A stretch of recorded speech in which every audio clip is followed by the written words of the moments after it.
সম্মানিত দর্শক, আজ আমরা সৌদি বাংলাদেশ গার্মেন্টস অ্যাসোসিয়েশন কর্তৃক আয়োজিত জেদ্দা বাওয়াদি স্টার মার্কেটের ইফতার মাহফিলে অংশগ্রহণ করেছি।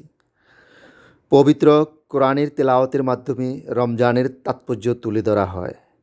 নিজেদের জন্য, পরিবার পরিজন ও বিশ্ব মুসলিম উম্মার জন্য দোয়া করা হয়। এছাড়াও অসাধারণ ইফতারি ও সুস্বাদু নৈশভোজের আয়োজন, চমৎকার পরিবেশনা এবং সুশৃঙ্খল আয়োজনের মাধ্যমে পুরো ইভেন্টটি মনোমুগ্ধকর পরিবেশে সমাপ্ত হয়। অনুষ্ঠানটি সুন্দরভাবে আয়োজন করার জন্য শ্রদ্ধেয় টিপু ভাই, আব্দুর রহমান ভাই, মাস্ক ফ্যাশনের মিশকাত ভাই, আমিন ভাই, ডলু ফ্যাশনের কামাল ভাই, বন্ধু কাইয়ুম সহ সম্মানিত কর্তৃপক্ষের সবাইকে অনেক অনেক ধন্যবাদ।